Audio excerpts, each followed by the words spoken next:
Hello, and welcome back to One Idea Away. I'm Hayden. There's a story about Alexander the Great and a philosopher named Diogenes, and I think it's probably my personal favorite out of all of the stories I've read in ancient philosophy as a whole. So, Alexander, he's like the most powerful human alive at this time, pretty much. He has armies, conquered territories, wealth, the whole thing. And everyone fears him or flatters him or wants something from him in perspective of all that stuff.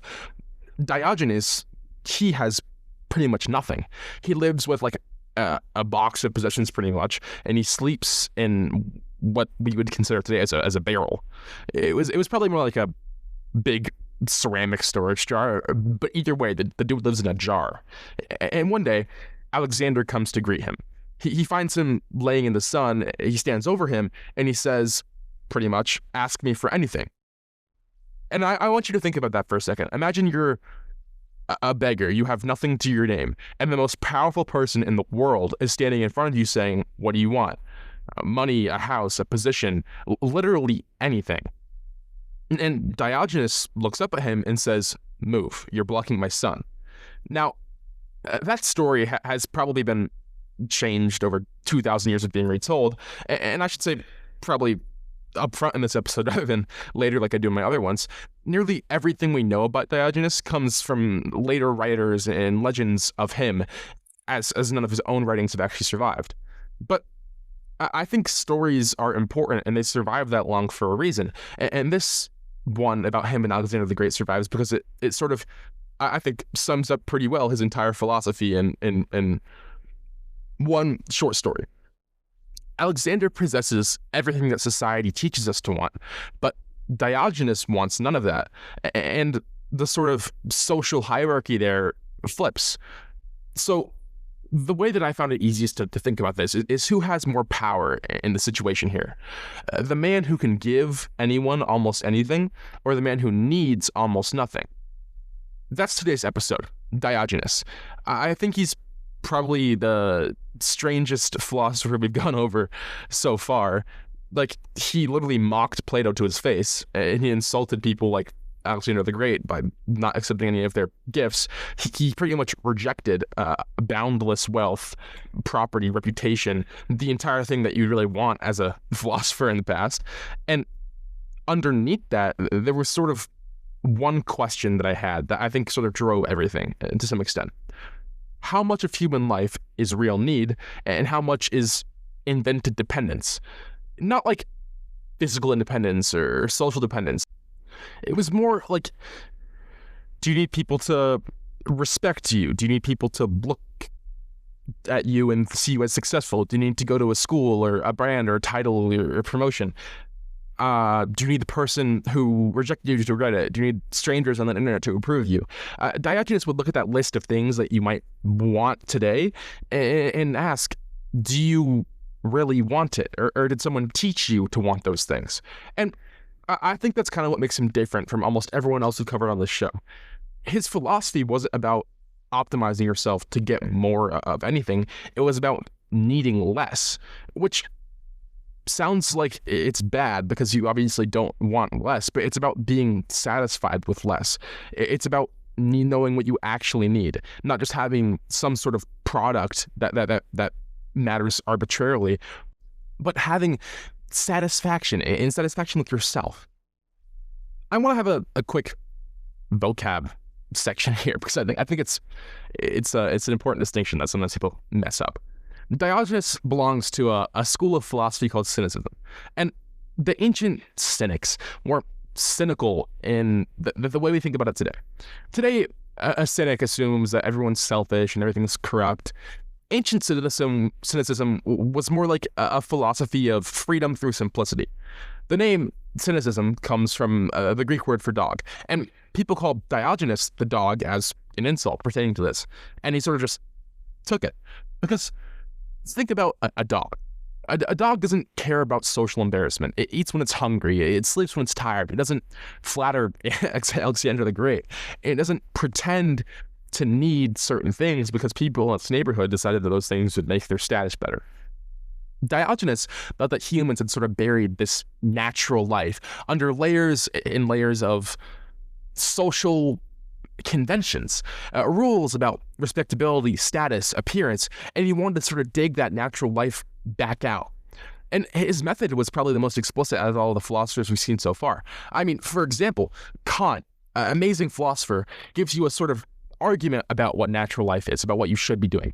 Diogenes gives you a scene about it. He acts something out with his whole life until everyone sort of notices what he's getting at. His life was his argument, which I think, honestly, raises the first big challenge with Diogenes before we even get into his story. Most of us have values that we describe as important, stuff like honesty, independence, simplicity, courage, whatever. Diogenes asks how much of those values actually reflect in the structure of your life. Because it's super easy to say you admire simplicity. Well, you live in a world where comparison is the biggest thing. It's super easy to say that money isn't everything. Well, money can make all the decisions in your life. Diogenes tried to close that gap in his life completely, and honestly, way too completely, in my opinion. But I think that's exactly what makes him useful, is that he pushes the idea far enough that you can actually see it acted out. Okay, now his story. Born in a Greek colony in the Black Sea, early 4th century, give or take, and I think his origin story is actually really cool. He and his father were involved in some sort of scandal around defacing or debasing the currency. The details are not clear. Some versions blame his father, some versions blame him, but the result, nonetheless, was exile. He was kicked out of the city. And Diogenes later described this whole philosophical mission as defacing the currency. Not coins, but social currency. And I think that's honestly my favorite part about his whole story. All the things that people have collectively agreed are valuable, like reputation or wealth or prestige or being respectable. He spent his life attacking that sort of exchange rate. Society says that this person matters because they're powerful. Why? This object matters because it's expensive. Why? And he didn't want theoretical answers to these questions. He wanted practical ones. Does having that thing, wealth maybe, actually make you freer? Does it make you better at living?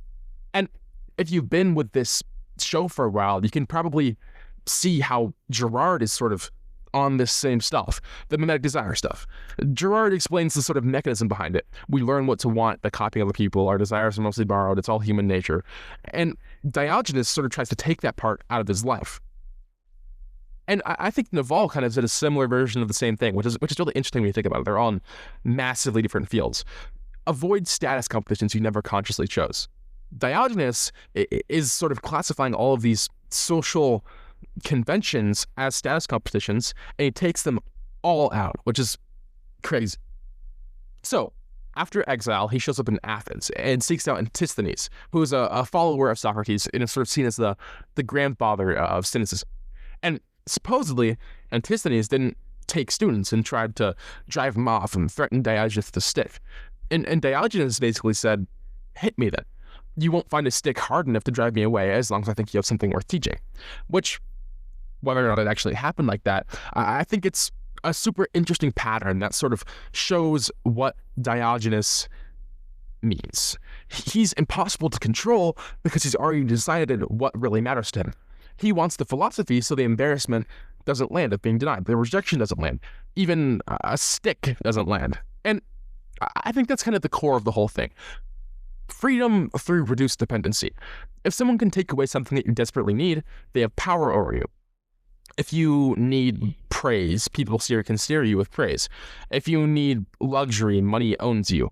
Every desire is some sort of handle that people can pull on to have control over you. And Diogenes was trying to remove all those handles from his life. Take something like social approval, which I think is one that's probably relatable to all of us because we live in a world of constant social necessity. I don't know. Say you desperately want everyone in a certain room to like you. It sounds like a normal thing, but it changes your behavior fundamentally. Your brain doesn't allow you to say the thing that you think that other people might not agree with. You laugh at people's jokes that you wouldn't normally laugh at. You agree with stuff that you don't really agree with. You change how you look, whatever. And the weird thing is, nobody in that room is really deliberately controlling you. They don't have to. Your desire for their approval does all of that for them. Now, picture someone who doesn't really care whether the room approves. And I mean, if you're picturing that one kid in your math class who's a class clown, I mean, that's fair. I mean, the people who don't care what other people think of the room can be obnoxious. And I mean, Diogenes definitely was. But think about what they can do. They can say the true thing when it might be unpopular. They can leave the room. They can look dumb. They can fail. And I think the failing is probably the biggest thing here, because embarrassment is probably the strongest invisible control system in the average human's life. People don't try things because they might look dumb. They don't ask a question because it might sound dumb. All of it is sort of enforced by an anticipation of a feeling of embarrassment or of being dumb. Diogenes treated this sort of embarrassment as something you could train yourself against. He violated expectations in public. He did that on purpose as practice. And the Cynics sort of had a word for Diogenes' whole approach to this, which is ascesis, which is training. Cold, hunger, discomfort, shame, all sort of like drills in order to become difficult to deprive. Now, I want to make it clear how far he took all of this, because I think it's bad to admire this sort of form of training like cleanly. Some of his reported behavior was pretty wild, honestly. This one's not, but he ate in public when it was considered improper, which is like fine until you get the rest of the stuff he did. He would perform bodily functions in public, and he would also, according to ancient sources, do like public sexual behavior. Not good. And his argument here was that people felt shame about natural bodily stuff while feeling zero shame about the things that he actually considered corrupt, like greed, flattery, groveling for power. And his philosophical point is real, and it's really good, honestly. I think that shame is not a reliable compass, that cultures attach it to arbitrary things all the time, but the execution is kind of bad, in my opinion, because the fact that some norms are arbitrary doesn't mean that all norms are useless. Basic consideration and empathy for the people who have to share space with you isn't being a slave to convention. It's just other people existing. And I think there's sort of a deeper issue in his method that I think matters more, which is that you can get so committed to proving society doesn't control you that society still controls you, just in reverse. It's sort of the same idea as Cage in the last episode. If everyone wears black and you refuse to wear black purely because everyone wears black, then they're still making your decisions. Conformity is sort of like, I do this because they do. This wrong interpretation of Diogenes' form, which is named formally as reflexive rebellion, says, I refuse because they do. Or they don't, sorry. I refuse because they accept. Both of those center the crowd. The independence is, I've thought about it, and this is what makes sense to me. And sometimes that means you're going to wear black, and that's completely fine. I think Diogenes himself was sort of in this contradiction in a way, which I think is funny. The philosopher who didn't care about approval became famous by violating expectations in memorable ways. He rejected status and became one of the most famous men. He mocked people for performing social roles while performing his own role of Diogenes in wherever place he was to an audience. And I don't think that voids his philosophy. I just think it proves how deep the thing he was fighting goes. Even the rejection of status becomes status. You see it literally everywhere now. I don't care about money becomes pride in being the person who doesn't care about money. Minimalism is even a aesthetic now you can buy. Anti-consumerism becomes some sort of brand with merch that they sell. Rebellion becomes a category that people wear. Humans are super good at rebuilding status games out of the sort of ruins of the status games that they just tried to break out of. Cage ran into that same trap last episode. Unpredictability became his brand, and apparently nobody can really get out of these things, as what I've seen so far. But I think the usable question in Diogenes sort of survives out of all of that. And it's this: before you chase something or reject something, ask what it's actually good for. Is it useful? Is it enjoyable? Is it meaningful? Or is it social currency? Take a car you want. Maybe you love how it drives. Maybe you care about the engineering. Maybe you think it's beautiful. Maybe the horsepower is cool. Fine. I mean, those are real reasons, but it's different for wanting it mainly for watching other people watch you get out of it. It's the same want, but it's a different desire. Or a college. Maybe it's the professors. Maybe it's a location. Maybe it's a program that you want to go into. Maybe it's a community that you love there. Or maybe 90% of the weight that you want in it is being able to say that you got into it. Diogenes is asking you to separate use from symbol.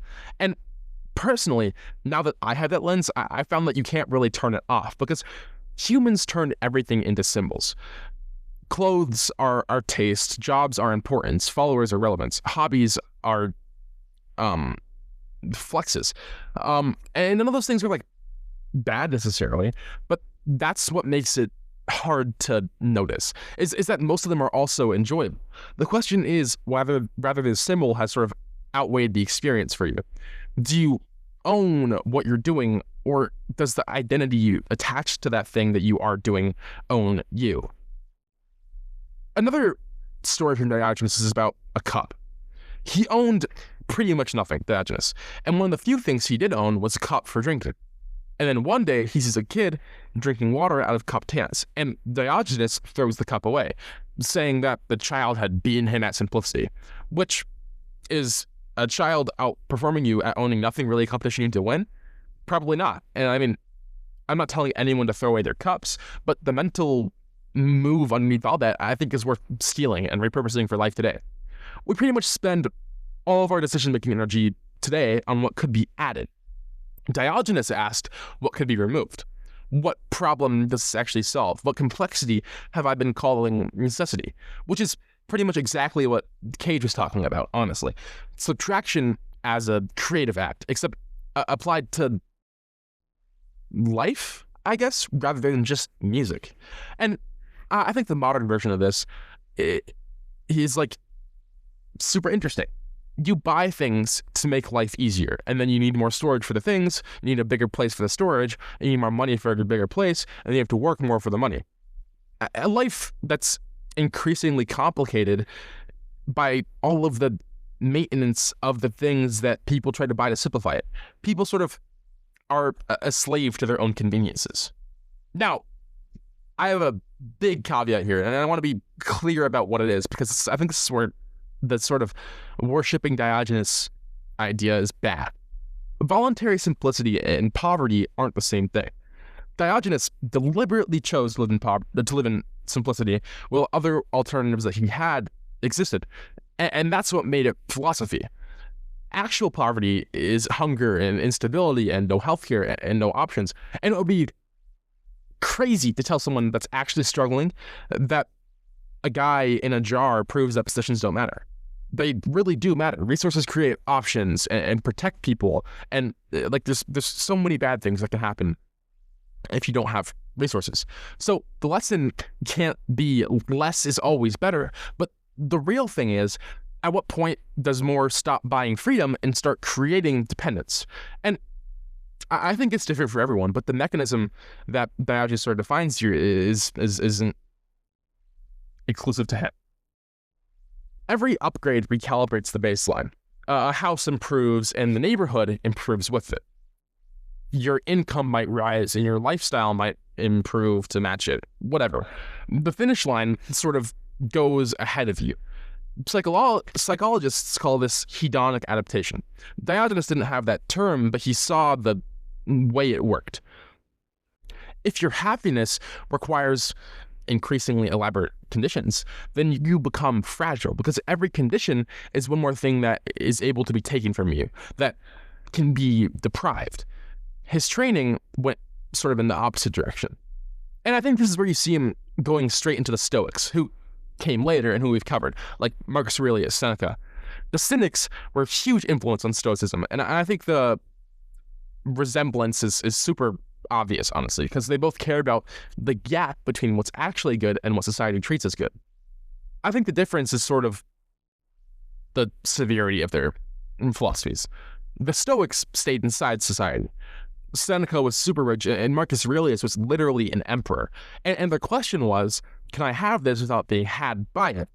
Diogenes' question was, why have it at all? And for actually living life, I think the Stoic version is definitely more usable.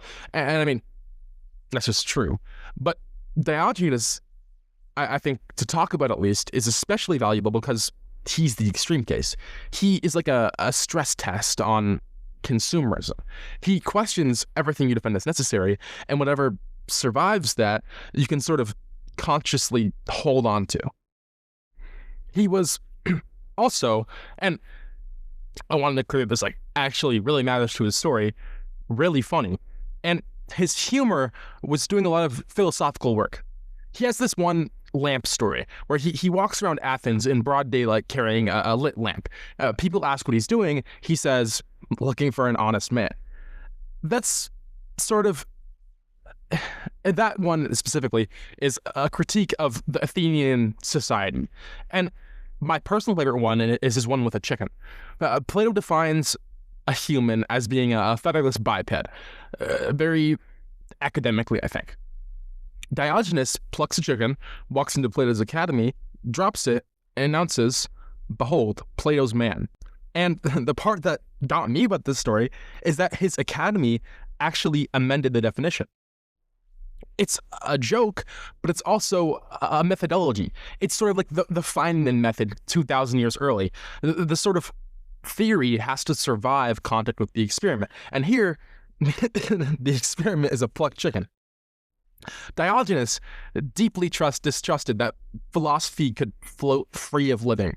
A person can be a brilliant lecturer on virtue and treat everyone badly. They can define justice and be unjust. And then what exactly did that philosophy do? Humor was sort of his medium for this, because status itself kind of runs on seriousness. The king walks in and everyone stands up straight. The famous person speaks and everybody listens. One good joke kind of breaks that spell instantly, which is why I think powerful institutions sort of hate getting laughed at more than getting slandered in the media. And I think it's also important to point his weapon at us for a second as well, because I think this show is a target of Diogenes' philosophy. A podcast about ideas can turn into collecting ideas really fast. You might hear a framework, you might remember a single quote, you might recognize a thinker at parties, use it as like just general knowledge that you have, and then you go to the next episode. And Diogenes would ask, did anything enrich your life? Because you can know James Clear's habit stuff all through, like by heart, and still have terrible habits. You can quote Marcus Aurelius and get super mad over small inconveniences. You can understand René Girard and spend your whole life wanting other people's lives. You can understand Diogenes and still check your phone 40 times to see who approved of you today. I mean, I would know personally, knowing an idea and really embodying it are completely different levels of mastery. And his answer to that gap is annoying, in my opinion. He turns philosophy into like a dare. You say status doesn't matter. Cool. Do one thing this week that lowers your status. You say you don't care what people think. Cool. Risk looking stupid on purpose. Where are the things your friends wouldn't pick? Ask the question in class. Say, I don't know. Because asking yourself, do I care what people think, is useless. Because literally everyone sees himself in a relatively positive light. Everyone's going to answer no. The behavior is the only honest medium. You have to run an experiment and see how you react yourself. I also want to put into a modern translation of the Diogenes handles idea, because I think he would be appalled by modern society. A platform controls your behavior by learning what you like, what you like, what you leave comments on, what you share, what is novel to you, what outrages you, and it is able to predict your desires and therefore make you more subservient to it. Diogenes would hate this. You call yourself free while a glowing rectangle can summon you from across the room. And the standard I think he would apply is one that we barely use anymore, on freedom at least. Freedom isn't just being allowed to do things, it's the ability not to do them. Can you not check your phone? Can you not respond to the provocation? Every one of those things is either is a handle, and it's either existing or not existing based on if you react to it. Okay, I also want to go over the limits of Diogenes, because I think there are more other than just his crudeness. The fantasy of total independence is fiction. Nobody can be completely independent, including Diogenes. Diogenes ate food that other people grew, for example. He lived in a city that other people defended for him.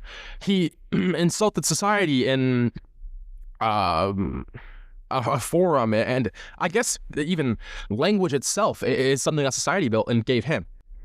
Which sort of brings us to the fact that any super strong individualist always is really standing on infrastructure he didn't build.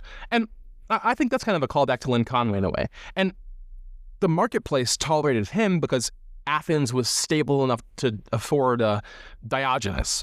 And there's a bigger problem here too. If you treat every dependency on society as weakness, then you sort of cut off things that actually make life worth living. Love is a form of dependency. Friendship is a form of dependency. Caring about your team is a form of dependency. A Diogenes society pushed to its limit would call all of that slavery. And I'd be wrong. Freedom with no attachments isn't freedom. It's empty. It's a hollow shell of what life should be.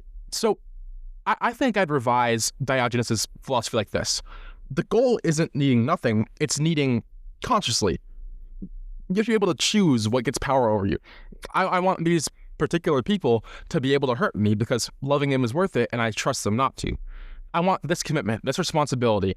Those sort of reduce my freedom, but I'm signing up anyways on purpose. And I think that's the really applicable version of what Diogenes is arguing for. One more piece, and I think this was personally the most useful thing for me, because as an ambitious person, he teaches you to think of satisfaction as a kind of fraction. And I mean that as like a fraction in math. What you have divided by what you require. Everybody works on increasing the numerator, achieve more, earn more. Diogenes worked only on the denominator, want less, and that distance between reality and having enough is less. And I don't think denominator only can really be a complete life strategy, because if the entire civilization ran on that sort of don't want anything, then a civilization like that would never build anything. Like, ambition is why we have medicine and bridges and podcasts, but he's sort of detecting a specific failure mode, like the one where your desires expand faster than you can achieve. You get a grade, now you need a higher one on your next test. You make the varsity team for a sport, and now you want to start that same season. Now you need recognition, you need to get All-State, whatever. But none of those individually is bad on its own, but if satisfaction is always next, then it's infinite. You can't ever really reach it. You can spend an entire life being successful and never really arriving at where you want to be. So I think this is sort of the test that I distilled from this work that I think everyone can sort of run individually. Imagine you achieved the thing. You got it.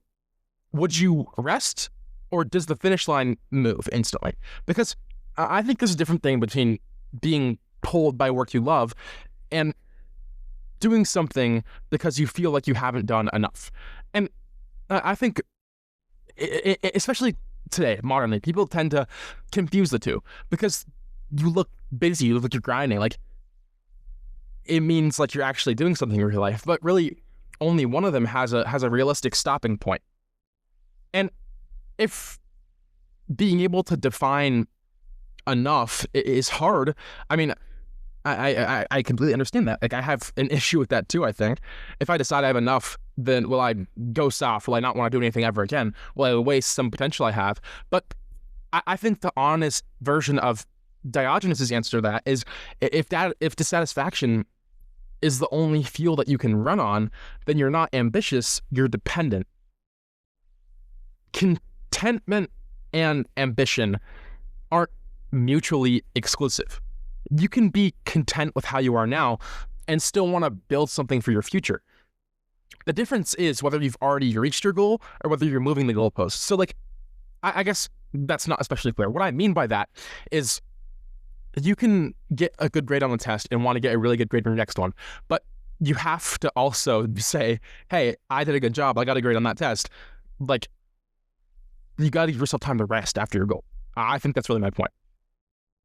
So I think I want to end with two thought experiments that I think are the whole episode at its core. Imagine nobody could ever know the status attached to your choices. Your friends wouldn't know, your parents wouldn't know, the colleges you want to go to wouldn't know, the internet wouldn't know. Nobody would ever know. You'd still get every real consequence. You'd still experience the education, drive the super cool car, do the work, feel whether you enjoyed it or not. But no one would ever be impressed. Ever. What do you still want to do? Now, flip it. You get all the status with none of the substance. Everyone believes you went to a prestigious school. Everyone believes you're rich. Everyone thinks the podcast is great. Does that satisfy you? And if it does, I mean, I really hope it does. And the gap between your answers to those two questions is sort of what you have to strive to close, I think. It shows you where the experience that you actually want ends and where being performative kind of begins. Diogenes lived literally entirely on the first side of that map. And I think he lived way too far in it. He lived in a jar. He insulted emperors. I don't think you should follow him there. You should keep your cup. But every so often, I think it's important to take something you really want and ask, if nobody could see this, would I still want it? If I lost it, would I care at all? And if that answer is no, or if it makes you uncomfortable, or if you can't really decide, then look at that for a minute, because you probably just found one of the handles that someone could pull on. Diogenes spent his whole life filing those sort of handles off until Alexander the Great could stand over him, offering him anything, and he looked up and he realized that the most powerful man in the world had nothing he needed. He already had the sun. And I mean, I don't think, again, you can live like that. And I don't think any of us are going to get to that level of freedom. And honestly, we shouldn't want to, because that full thing costs too much. You're barely living at that point, I think. But I think for any of us, getting a little closer to that wouldn't hurt. Having a few less strangers who you care about getting their full approval. Having a few less possessions that matter for your whole identity. A few less achievements that are proof of you being worth something. And when the things that you still choose are things that you actually want to choose, you can be done, you know? And honestly, I think that's the idea I want to end on today. Thanks for listening to One Idea Away. I'll see you next time.